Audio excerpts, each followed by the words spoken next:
Hi again and welcome to the ammunition tutorial.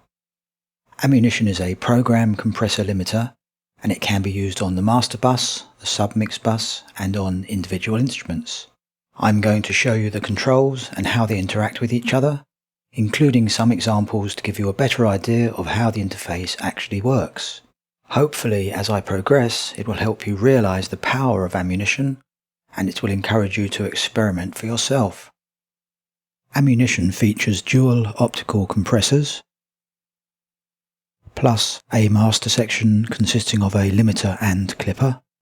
These are complemented by sidechain controls with filters, a switchable stereo MS mode encoder, plus a monitor section and a solo section. I'm going to walk you through the different aspects of ammunition to help you get better acquainted with the core functions. At the moment I'm using ammunition as an insert on the drum bus. You can open ammunition by left-clicking on the plugins insert slot, and it's under Magic's plugins and it's the first in the list. So what we are looking at now is the main control interface of ammunition. You have the option to use a high-pass filter on the input signal if needed. You can turn this filter on by opening the configuration page by clicking on the config button.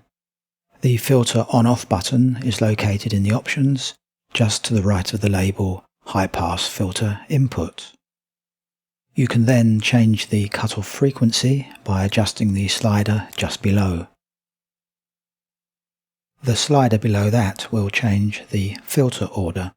In case you're interested, the filter has Butterworth characteristics and can be switched between 2nd, 4th and 6th order.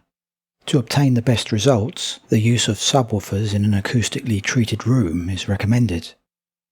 Anyway, back to the main interface for time being.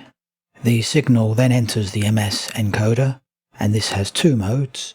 The normal mode is stereo, and as you can see when stereo mode is selected, left and right is also highlighted on the meter. When you switch to MS mode, the letters M and S become highlighted. MS mode is unique because it separates the signal into center and side information. This can be useful to stop the bass frequencies modulating or pumping the upper frequencies when using higher compression settings. It also allows you to widen or narrow the stereo field. More about MS mode later. Anyway, I'm going to switch back to stereo mode for the time being. One thing worth noting is that when the light just above the meters in the center is on, it means that the left and right controls become ganged. So this gives you the choice between linked stereo operation or dual mono operation. In linked stereo mode, if I move any of the controls on the left compressor, the controls on the right move as well. And likewise with the sidechain controls. So they become ganged. If I turn off the link button, it means that the left and right compressors and sidechain controls can be moved independently. After the signal has entered the MS control circuit, it then goes to the sidechain.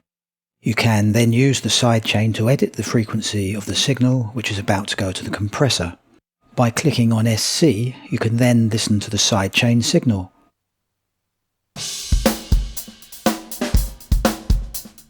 It's then possible to adjust the frequency response of the signal. This is done by using the sidechain high and low pass filters. You can then affect how hard the compressor works. So let's turn on the compressor. When the full frequency is going to the compressor, it's doing a gain reduction of about -2 to -3 dB. But if I roll off some bottom end using the sidechain high pass filter, you'll notice that the gain reduction is now decreasing.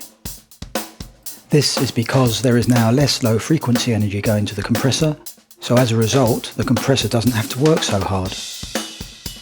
Also, if I switch between the A and B buffers, you can see and hear the difference between the two settings.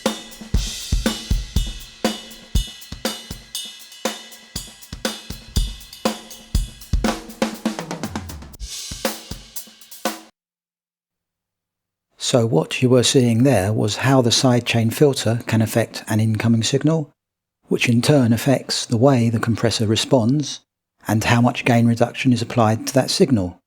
I've been using the sidechain in listen mode up until now, so I'm turning off listen mode, reducing the threshold,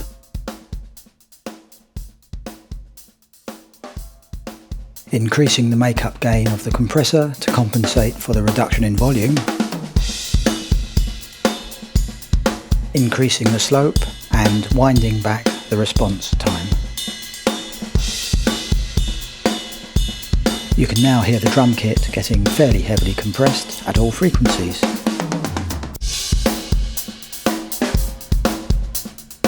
If I go to the sidechain and roll off some bass end, you can hear the kick drum is becoming less compressed. And as I sweep the filter higher, the less the drum kit is being affected by the compressor.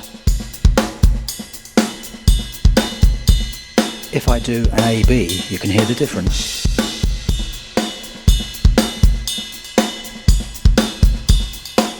Then, as I reduce the high-pass filter, the compressor begins to work harder and the sound of the kit becomes compressed again.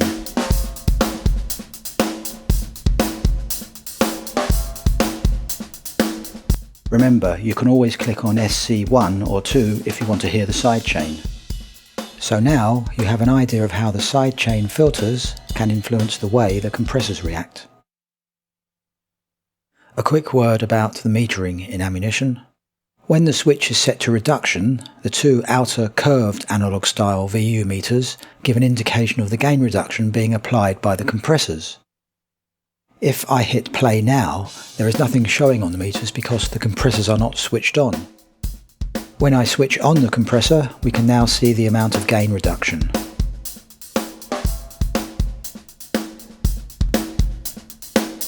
Also, the two vertical meters in the center indicate how much limiting is being applied. So that's the meters when they are set to reduction. When I set this switch to output, the curved VU meters will show the RMS value and the center meters will indicate the peak value. By the way, the meters at the top are for checking phase correlation when using MS mode.